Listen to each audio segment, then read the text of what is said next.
जाता है वो कर्मों से नहीं बच सकता है। कर्मों की सजा सबको मिलती है, चाहे हम हों चाहे आप हों, और चाहे महापुरुष इस धरती पर जितने भी आए सबको कर्मों की सजा मिलती है।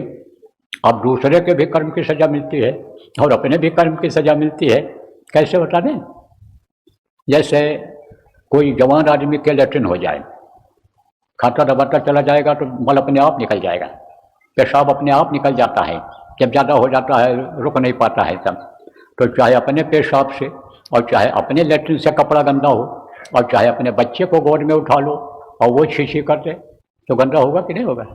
अरे बढ़िया सूट बूट पहने दफ्तर जाने के लिए टाई टोई लगाए और तब तक लड़का रो पड़ा और पुत्र का प्रेम, और फिर उठा लिया उसको गोदी में, चुप करने लग गए।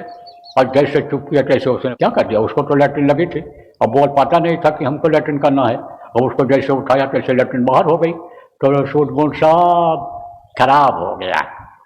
ऐसे ही समझ लो कि गंदगी होती है। तो चाहे महापुरुष अपनी गंदगी का यानी कर्म भोगें और चाहे दूसरे की गंदगी का कर्म भोगें, अपने बच्चे के कर्म गंदगी का कर्म भोगें, लेकिन कर्म सबको भोगना पड़ता है। गुरु महाराज कर्मी नहीं थे, वो तो निष्कर्म थे, लेकिन गुरु महाराज को देखो बुढ़ापे में तकलीफ हुई, बीमारी हुई। ये लोगों को सोचना चाहिए, जवान लोगों को, कि भाई बुढ़ापे में जो होता है सबको तकलीफ होती है, और जिनके ऊपर ज़्यादा भार होता है, जिनकी जिम्मेदारी ज़्यादा होती है, उनको ज़्यादा तकलीफ होती है, उनके सबके कर्म आते हैं। तो सबको तकलीफ हुई, जितने महापुरुष आए सबको तकलीफ हुई। जो काम आप ये समझो प्रेमियों गुरु महाराज हमसे इस शरीर से कराते हैं, यह काम कितने लोगों ने किया, सबको तकलीफ हुई। अब कोई हमारी बीमारी पर ही हंसने लग जाए, खिल्ली उड़ाने लग जाए, लोगों को भ्रमित करने लग जाए, तो यह तो उसका भ्रम और भूल है, यह उसकी अज्ञानता है कि कोस जगत बिमल बैरागा, अब नाज नयन सज्जा ही न लगा। बच्चों तुम्हारे लिए भी कामी पुरुष के आंखों से आंख अगर मिल जाए तो उसका जो जहर है काम का, तो तुम्हारे भी शरीर में आ जाएगा। और कामी औरत के से अगर नज़र मिल जाए पुरुष का, तो कैसा भी पुरुष हो उसका भी मन डोल जाता है, कंट्रोल नहीं कर पाता अपने को। कई साधक गिर गए, इसी में खोजोगे तो मिल जाएंगे, तब से साधना बनी ही नहीं, रोक नहीं पाए अपने को। तो कामी औरत खड़ी थी, वो काम वासना भरा हुआ था उसके शरीर में, आंखों में झलक रहा था, उसका असर आ गया, अक्स आ गया। अब जब ध्यान लगाओगे तो वही दिखाई पड़े, तब मन कहा है कि देख लो उसको यहीं होगी, बस प्रेम हो गया। अब जब प्रेम हो गया तो शादी कर लिया उससे। तो आए थे हरिभजन को वो तन लगे कपास, कलयुग में वो उसी मत के अनुसार ही चले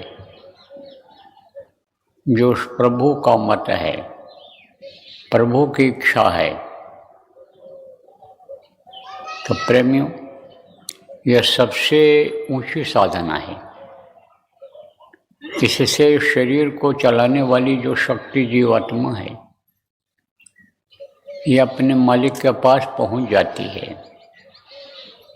बाकी मतों की जो साधना है, तरक्की तो उसमें भी होती है, सूरत यानी शरीर से निकलती है, जीवात्मा निकलती है, लेकिन वहाँ तक पहुँच नहीं पाती।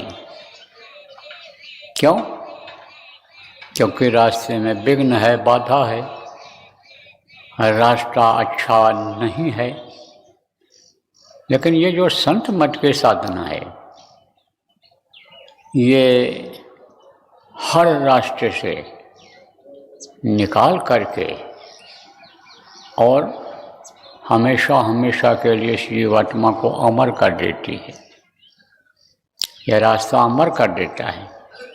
अमर लोक में जीवात्मा पहुंच जाती है, अविनाशी लोक में जीवात्मा पहुंच जाती है। अविनाशी किसको कहते हैं?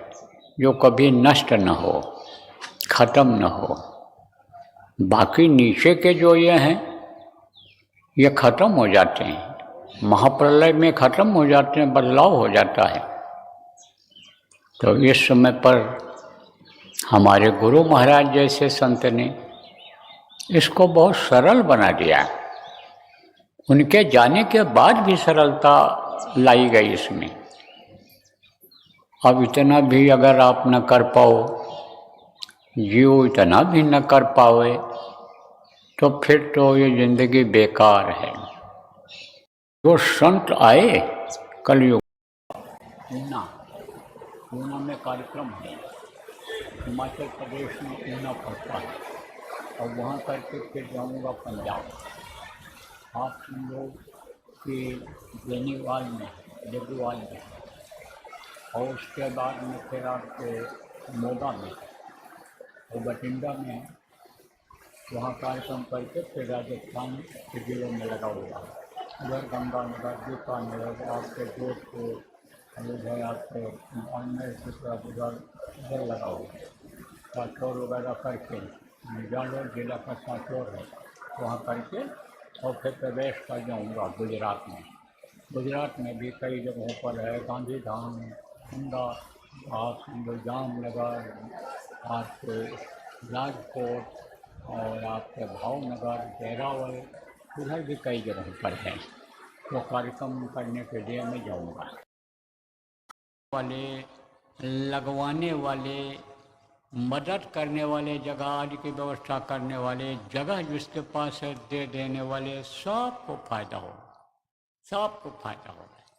कोई खाली नहीं लौटेगा, और जो करेगा वो पाएगा, कैसा भी होगा। अगर गुरु का जो इस समय पर आदेश हो रहा है, गुरु महाराज की जो मौज है, उसको अगर आप करोगे तो गुरु माला माल कर देंगे। इसलिए दया लेने के लिए दया के घाट पर आप लोग बैठो, तो उसकी आप योजना बना लो। जो भी जिला के लोग आए हो, प्रांतों के लोग यहाँ पर मान लो इस कार्यक्रम में आए हो, या यहाँ के हरियाणा के आप समझो आए हो, आसपास के पंजाब हिमाचल के आए हो, वो सब लोग योजना बना लो और साधना शिविर की ड्यूटी लगा दो। साधना शिविर कब कहाँ लगेगा? 4 चरणों में लगेगा, और 1 महीना आपके पास अभी टाइम है। इसी में आप कभी भी लगा लो, 4 बार में, 3-3 दिन का। आप ये समझो प्रेमियों कि नवरात्र शुरू होने से पहले पहले यह ख़त्म हो जाए, 4-6 दिन पहले ही ख़त्म कर दो। तो नवरात्र 22 सितंबर से शुरू हो रही, तो आप 15-16 तक ख़त्म कर दो। 1 महीना का टाइम है आपके पास, इसी में आप लगा लो। बहुत से लोगों को बताया गया तो लगा भी रहे हैं, कई जगहों पर तो लगा ही हुआ है, कल ख़त्म होगा, कहीं आज ख़त्म हुआ है, सब जगह लगाए हुए हैं, ये शुरू कर दिया। आप जो अभी तक नहीं लगाए हो, नहीं लगा पाए हो, तो एक अभियान चला दो 1 महीने का।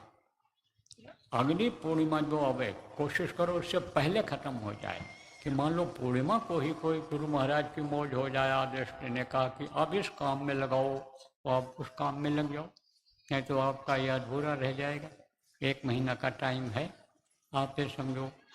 तो 1 महीना के अंदर ख़त्म कर दो। पूर्णिमा से थोड़ा 2-4 दिन 5 दिन आगे भी चला जाए, कोई बात नहीं, ख़त्म करना है आपको नवरात्र से पहले पहले, क्योंकि नवरात्र से पहले आपको और कोई आदेश मिल सकता है। इसलिए आप इसको ख़त्म